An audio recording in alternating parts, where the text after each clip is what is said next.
जीवन में हमेशा याद रखिए, कर्मों का फल हमें वैसे ही ढूंढ लेगा जैसे बछड़ा खो जाने पर सैकड़ों गायों में अपनी मां को ढूंढ लेता है। आप देख रहे हैं गीता ज्ञान। आज हम बात करेंगे तीसरे अध्याय की, श्रीमद् भगवद गीता के तृतीय अध्याय की। उससे पहले 2 अध्यायों की बात करता हूं।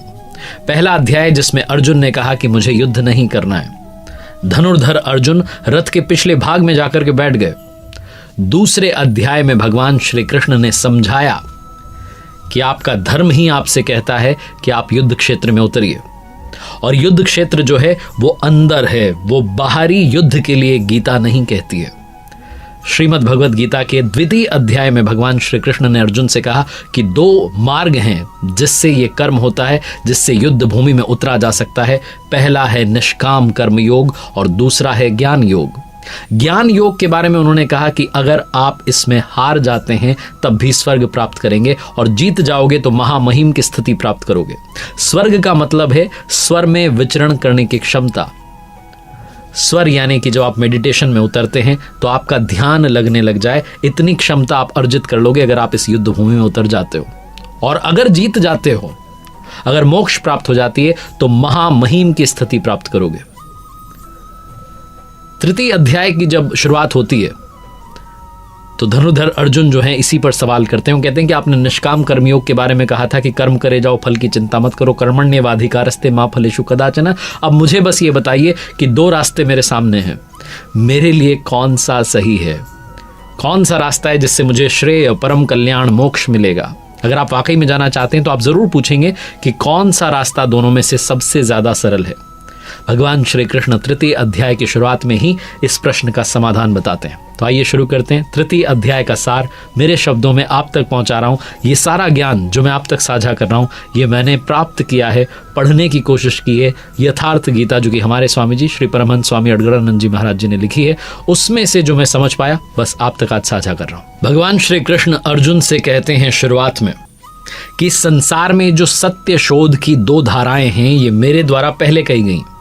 पहले का मतलब ये नहीं कि सत्ययुग में या त्रेता युग में, पहले का मतलब है अभी दूसरे चैप्टर में जो जस्ट पहले बताया, दूसरे अध्याय में। ज्ञानियों के लिए ज्ञान मार्ग और योगियों के लिए निष्काम कर्म योग जो है, कर्म मार्ग जो है, वो उन्होंने बताया। और भगवान श्री कृष्ण शुरुआत में ही कहते हैं कि दोनों ही रास्तों की अगर मैं बात करूं तो कर्म तो करना पड़ेगा, कर्म अनिवार्य है। श्री भगवान उवाच न कर्मणा मनारंभा नैष्कर्म्यम पुरुषो अश्रुते न च सन्न्यसनादेव सिद्धिम समधिगच्छति। कहते हैं कि हे धनुर्धर अर्जुन, मनुष्य ना तो कर्मों को न आरंभ करने से निष्कर्मता की जो लास्ट स्टेज है वहां तक पहुंचता है, और ना ही जो आरंभ कर दिया था ध्यान, जो क्रिया आरंभ कर दी थी, उसको त्यागने से उस परम सिद्धि तक पहुंचता है। तो भगवान श्री कृष्ण कहते हैं कि अब तुझे ज्ञान मार्ग अच्छा लगे या निष्काम मार्ग, कर्म मार्ग अच्छा लगे, ज्ञान योग हो या निष्काम कर्म योग हो, दोनों ही माध्यमों में कर्म तो करना पड़ेगा।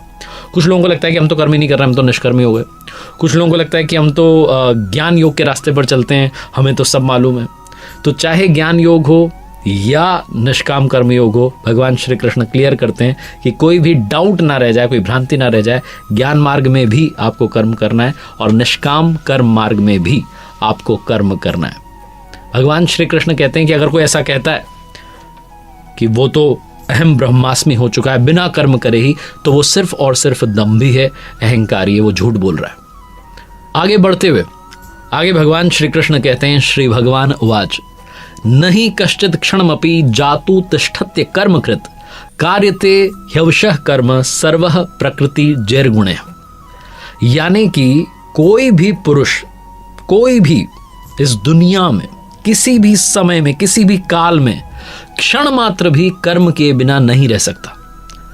कोई ना कोई कर्म हो रहा होगा। अगर आप सोते हैं तब भी आप स्वप्न देख रहे होते हैं, आपकी जो क्रियाएं हैं वो चल रही होती हैं, क्योंकि प्रकृति के जो गुण हैं उससे विवश होकर के पुरुष जो है वो कर्म करता है। पुरुष का मतलब यहां पर नर नारी दोनों से। प्रकृति जब तक है और प्रकृति से उत्पन्न गुण जब तक हैं, तब तक कोई भी पुरुष कर्म किए बिना रह नहीं सकता। वो जो गुण है उससे कर्म करवा लेते हैं। और भगवान श्री कृष्ण आगे बताएंगे कि यह त्रिगुणात्मक प्रकृति है, सतगुण, रजगुण और तम गुण यानी कि तामस। ये 3 गुण जो हैं इनसे ऊपर उठना है, यही वो अर्जुन को आगे निर्देश देंगे। बहुत सारे लोग श्रीमद् भगवद गीता के माध्यम से प्रैक्टिकल लाइफ की भी बात करना चाहते हैं। वो बताना चाहते हैं कि कर्म करना है, फल की चिंता नहीं करनी। बहुत सारे अलग अलग तरीकों से आपको समझाने की कोशिश करते हैं, लेकिन आध्यात्मिक दृष्टि से यथार्थ व्याख्या अगर आप पढ़ना चाहते हैं, जैसा मैंने बताया, परमहंस स्वामी श्री अड़गड़ानंद जी महाराज जी की यथार्थ गीता आप घर बैठे ऑर्डर कर सकते हैं www.यथार्थगीता.com से। और जो मैंने बार बार उसको पढ़ा है, आवृत्ति की है, उसी में से मैं जो सार समझ पाया आपको बता रहा हूँ। जब कर्म की बात आती है, कौन सा कर्म करना है, तो श्री भगवान उवाच नियतम कुरु कर्म त्वम जायो ह्या कर्मणः शरीर यात्रापि चतेन प्रसिद्ध येद कर्मणः। हे अर्जुन, तू निर्धारित किए हुए कर्म को कर। कर्म तो बहुत सारे हैं, लेकिन उनमें से कोई एक चुना हुआ है, उसी नियत कर्म को, जो सिलेक्टेड है, उसी को करना है। और कर्म ना करने की अपेक्षा कर्म करना श्रेष्ठ होता है। इसलिए क्योंकि अगर आपने शुरू कर दिया मेडिटेशन, ध्यान करना शुरू कर दिया, आराधना करना शुरू कर दी, तो थोड़ी भी अगर आप डिस्टेंस चल लेते हैं, उस रास्ते पर आप चल देते हैं, तो आप मंजिल तक अवश्य पहुंचेंगे। क्योंकि ये जो कर्म है, ये जन्म मरण का जो भय है, जिस चक्र में हम घूमते चले जा रहे हैं, एक जन्म लेते हैं, दूसरा जन्म लेते हैं, तीसरा जन्म लेते हैं, उससे हमें छुटकारा मिल जाएगा, आत्मा का परमात्मा से मिलन हो जाएगा। और कौन सा कर्म है उसे और आगे डिफाइन करेंगे, उससे पहले मैं आपको बताता हूं कि रामचरितमानस में गोस्वामी तुलसीदास जी ने भी कहा, कलयुग केवल नाम आधारा, सुमिर सुमिर नर उतरहि पारा। कलयुग में सिर्फ नाम ही आधार। अगर आप सिर्फ नाम जपना शुरू कर दें, तब भी आप उस विधि को, आराधना की विधि को, पूजा की विधि को, ध्यान की विधि को पकड़ चुके हैं। आगे श्री भगवान उवाच, कहते हैं भगवान श्री कृष्ण, यज्ञार्थात कर्मणो अन्यत्र लोको अयम कर्म बंधनः तदर्थम कर्म कौन्तेय मुक्त संगः समाचर। कहने का मतलब है कि अर्जुन, यज्ञ की प्रक्रिया ही कर्म है। वो हरकत कर्म है जिससे कि यज्ञ पूर्ण होता है। तो कर्म एक डिसाइड की हुई, एक सिलेक्टेड प्रोसेस है। इसके अलावा जो कुछ हो रहा है, क्या वो कर्म नहीं है? तो भगवान श्री कृष्ण स्वयं कहते हैं, अन्यत्र लोको अयम कर्म बंधन है। जो कुछ और हो रहा है दुनिया में, जो कुछ हो रहा है, दिन रात दुनिया जिसमें व्यस्त हो रखी है, वो इसी लोक का एक बंधन है, ना कि कर्म।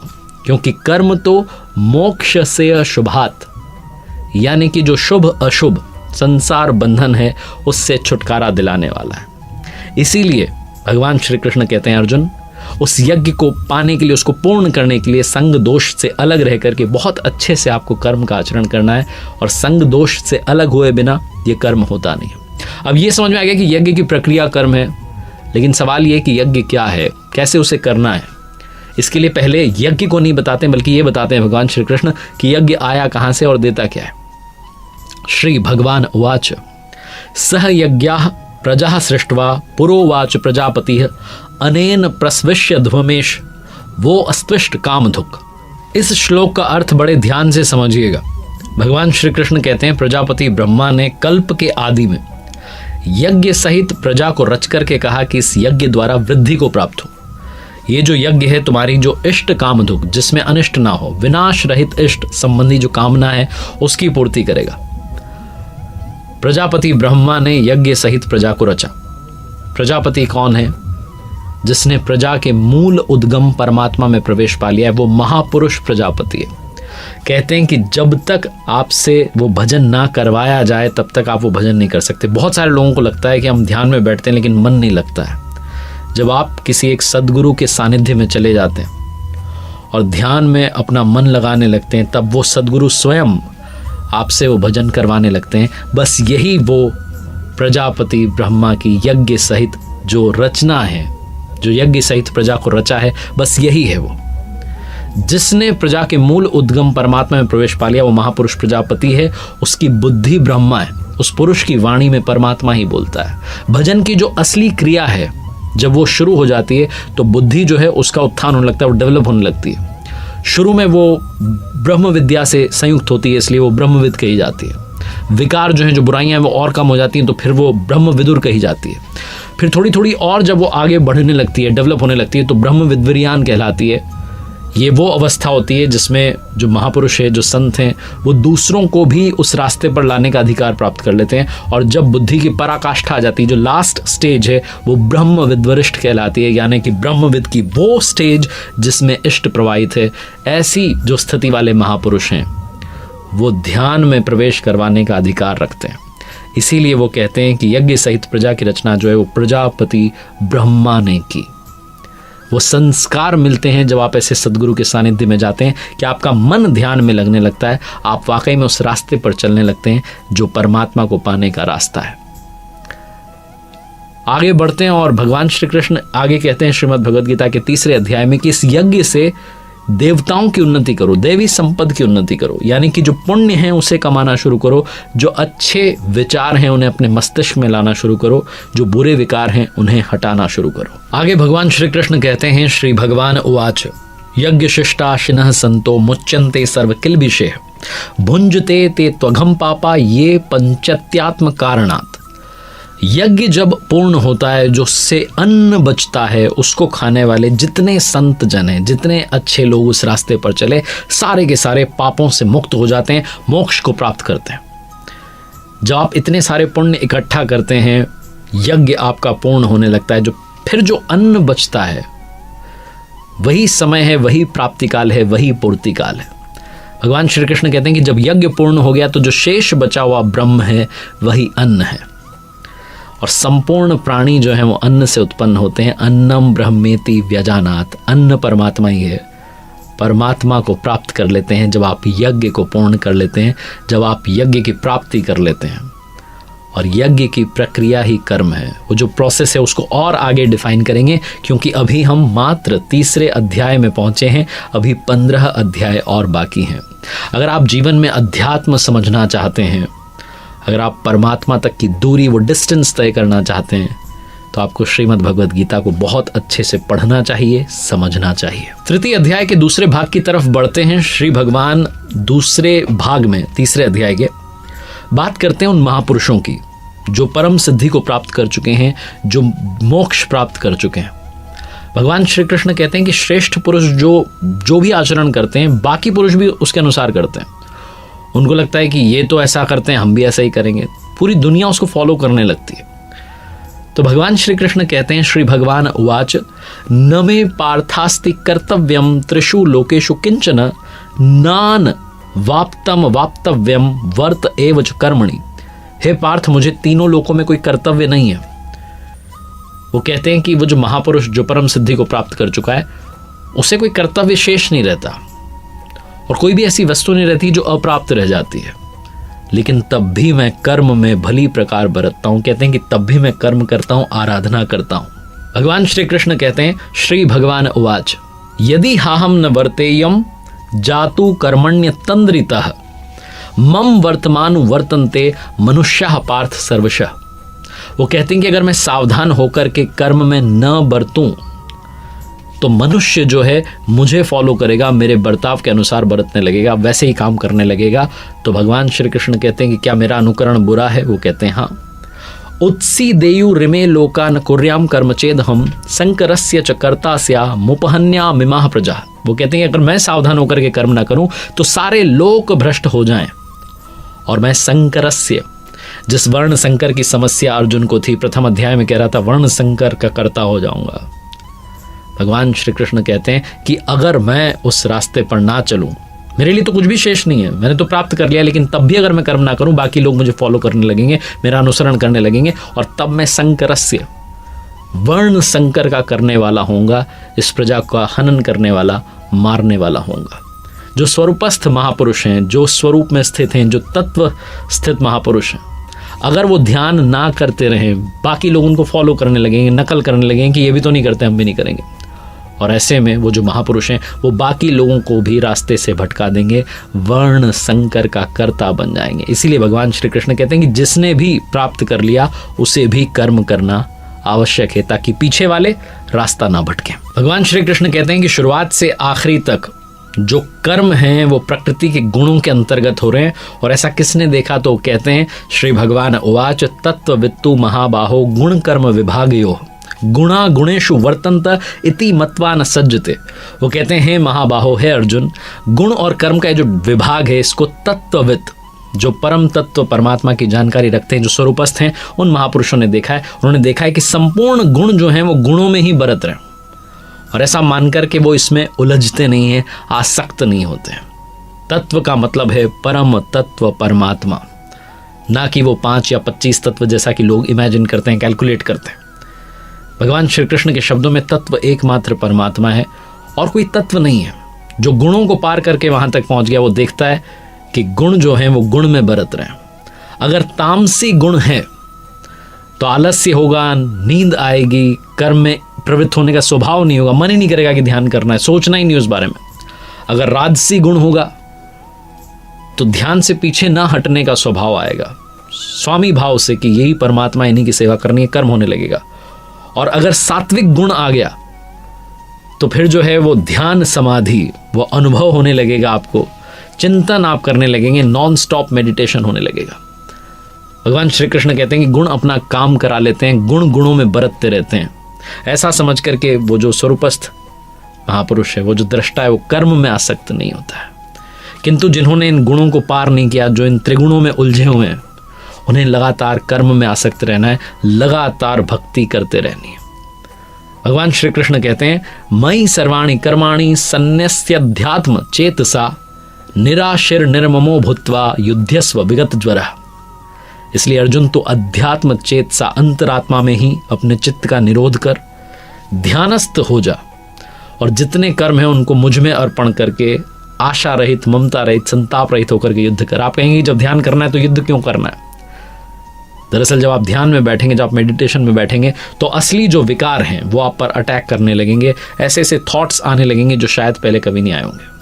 जब आप जैसे जैसे अपने अंदर सिमटते चले जाते हैं, बहुत सारे ऐसे विचार आने लगते हैं जो नहीं आने चाहिए। उन्हीं विचारों को हटाना, उन विकारों को हटाना ही युद्ध करना है।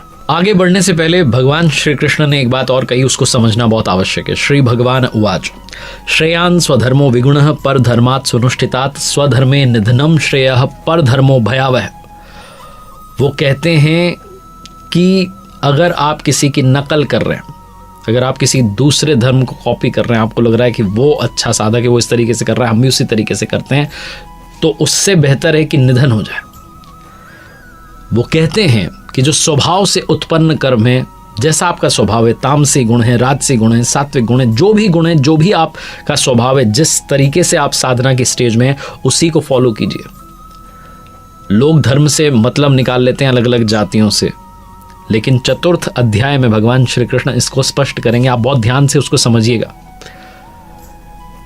यहां श्रेयान् स्वधर्मो, स्वधर्म का मतलब है वो 4 स्टेज जो कि साधना की होती हैं, जो मैंने पहले बताई। उन चारों स्टेजेस में से जिस भी स्टेज पे आप खड़े हैं, अगर आप उससे ऊपर वाली को कॉपी करने लगते हैं तो उससे बेहतर है कि निधन हो जाए। इसीलिए भगवान श्री कृष्ण कहते हैं कि स्वधर्माचरण में, अपने धर्म के आचरण में मरना भी परम कल्याणकारी है, क्योंकि जो अगला जन्म मिलेगा वो वहीं से आपका साधन शुरू होगा, वहीं से ध्यान शुरू होगा जहां पिछले जन्म में छूट गया था। आत्मा मरती नहीं है, वो अपने संस्कारों को साथ लेकर के अगले शरीर में चली जाती है। अर्जुन भगवान श्री कृष्ण से प्रश्न करते हैं कि जब आपने रास्ता बता दिया, तब भी फिर ये जो पुरुष है वो किसकी प्रेरणा से पाप को फॉलो करता है, पाप का आचरण करता है, आपके बताए हुए रास्ते पर क्यों नहीं चलता है? इस पर भगवान श्री कृष्ण कहते हैं श्री भगवान उवाच काम एष क्रोध एष रजोगुण समुद्भव महाशनो महापापमा विद्यन मिह वैरिणम। कहते हैं अर्जुन, रजोगुण से जो उत्पन्न हुए हैं काम, क्रोध, ये अग्नि के समान भोग भोगने से भी कभी ना तृप्त होने वाले बहुत बड़े पापी हैं। काम, क्रोध, राग, द्वेष जो हैं, इसके ये पूरक हैं। वो कहते हैं कि तू इनको सबसे बड़ा शत्रु जान। कहते हैं जैसे धुएं से अग्नि छुप जाती है, गंदगी से दर्पण छुप जाता है, वैसे ही ये जो काम, क्रोध, विकार हैं, इनसे वो आत्मा छुपी हुई है, वो जो अच्छाइयां हैं वो छुपी हुई हैं।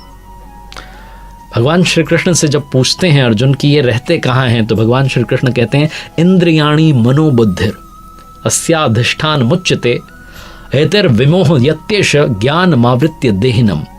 इंद्रियां, मन और बुद्धि जो हैं इन विकारों के स्थान यहाँ रहते हैं। इसलिए मन, बुद्धि और इंद्रियों के द्वारा ही ये ज्ञान को छुपा देते हैं और इंसान को मोह में डाल देते हैं। इसलिए भगवान श्री कृष्ण कहते हैं तस्मात्त्वमिन्द्रियाण्यादौ नियम में भरतर्षभ पापमानम प्रजहीह्योनम ज्ञान विज्ञान नाशनम।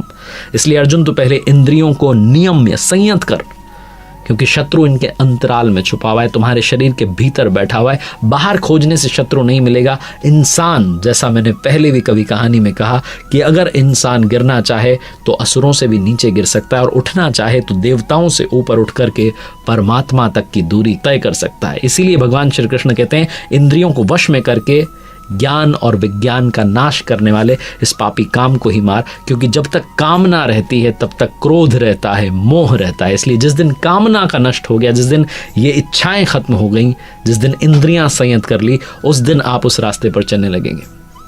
चौथे अध्याय में काफी कुछ जानने के लिए, लेकिन उससे पहले तीसरे अध्याय का नाम दिया गया शत्रु विनाश प्रेरणा। इस तीसरे अध्याय में युद्ध की बात की गई, इसके अलावा ज्यादा युद्ध के बारे में बात नहीं की गई है। शत्रु के विनाश की प्रेरणा दी गई, इसीलिए तृतीय अध्याय का नाम है शत्रु विनाश प्रेरणा। अगले बुधवार को सुबह 9:30 बजे मेरे साथ देखिएगा चौथे अध्याय से क्या सीखा जा सकता है। घर बैठे आप यथार्थ गीता मंगवा सकते हैं। अगर आप घर बैठे पढ़ना चाहते हैं, अपने घर वालों को पढ़ाना चाहते हैं, तो फ्री में ऑर्डर कीजिएगा www.yatharthgita.com से।